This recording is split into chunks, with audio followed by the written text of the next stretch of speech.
عمومی طور پہ جب نکاح ہوتا ہے تو خاتون نے گھر چھوڑ کے شوہر کے گھر میں آنا ہوتا ہے۔ ایک تہذیب اس گھر کی تھی، ایک اس نئے گھر کی ہے، اس میں تھوڑا سا تفاوت ضرور ہوگا، خاندانوں کے فرق سے تھوڑا سا فرق یہ ہوتا ہے۔ تو خاتون یا تو اس سانچے میں خود کو ڈھال لے یا پھر وہ خاندان خاتون کے مزاج کے مطابق ڈھل جائے، دونوں میں سے ایک ہوگا، تب موافقت پیدا ہوگی۔ جب خاتون کی یہ ضد ہوتی ہے کہ میں جو کلچر، جو تہذیب اور جو مزاج رکھتی ہوں یا جو رسوم و رواج میرے میکے خاندان کے تھے وہ فائق ہیں اور اس خاندان کو بھی وہی مجھ سے سیکھنے چاہیے اور اس کے مطابق چلنا چاہیے، تو پھر مشکل ہوتا ہے، اس لیے کہ اس ایک کے لیے 10 خاندان کے لوگ نہیں بدل سکتے۔ تو اگر یہ اپنے آپ کو ان 10 لوگوں کے مزاج کے مطابق ڈھال لے، ایسا مزاج نہیں جو شریعت سے متفاوت ہو، عمومی طور پہ ہمارے جو معاشرتی معاملات ہیں اس میں اگر وہ اپنے آپ کو ڈھال لے تو یہ اس کے لیے آسان ہوگا۔ یہ جس جگہ گئی ہے وہاں جا کے اس مزاج میں، وہ کہتے ہیں نا کہ جیسا دیس ویسا بھیس،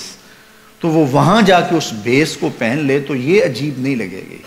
لیکن وہ اس پورے گاؤں کے اندر سے ایک خاندان اس بھیس کو اختیار کرے جو یہ لے کر کے آئی ہے تو وہ اپنے خاندان کے اندر بھی عجیب لگیں گے، اور جو ہے وہ بالخصوص کہیں گے کہ بس یہ تو اس خاتون نے ان کو اپنے نرغے میں لے لیا۔ تو جو شریعت بیضاء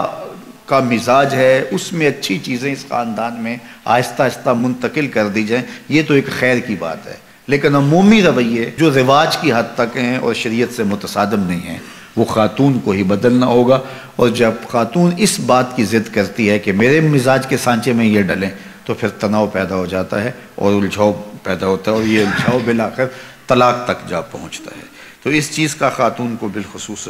خیال رکھنا چاہیے۔ خاوند کو اندھیرے میں رکھنے کی وجہ سے بھی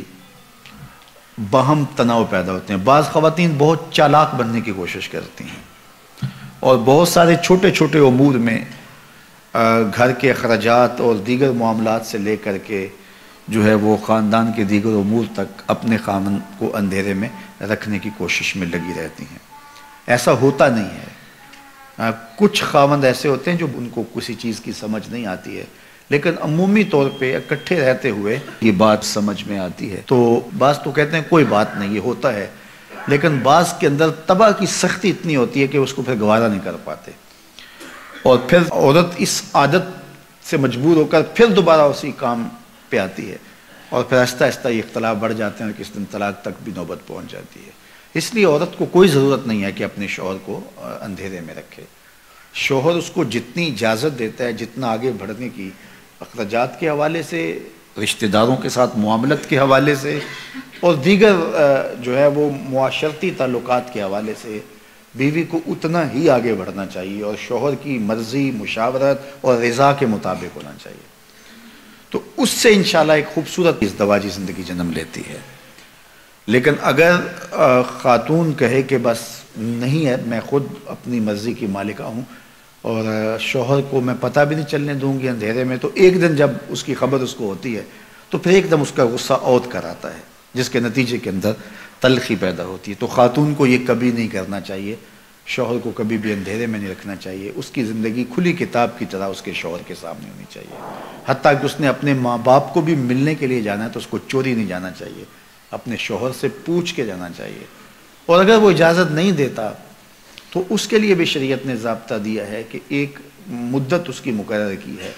اور اس میں بھی سسرال کے حالات کی مطابقت میں کہا ہے کہ جو ہے وہ جا سکتی ہے، لیکن وہ شام تک گھر پلٹ آئے گی۔ اگر وہ اس صورت میں ہے کہ شوہر بہت ظالم ہے، وہ جانے نہیں دیتا،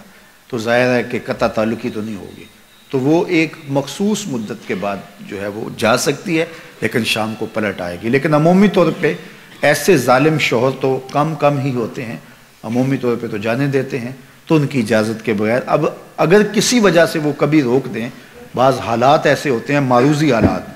تو پھر بیوی کو رک جانا ہی اس کے لیے عافیت ہوتی ہے۔ آج کل تو دیگر ذرائع سے حال احوال جو ہے وہ میکے کے معلوم ہوتے رہتے ہیں، تو اس لیے یہ کہنا کہ بس تم مجھے روک نہیں سکتے ہو تو میں جاؤں گی، تو یہ چڑ اور ضد پیدا ہوتی ہے اس سے، اور جس سے جو ہے وہ دوری پیدا ہوتی ہے۔ تو تو یہ چیز بہت غلط ہوتی ہے اور اس سے جو ہے وہ طلاق تک نوبت آتی ہے۔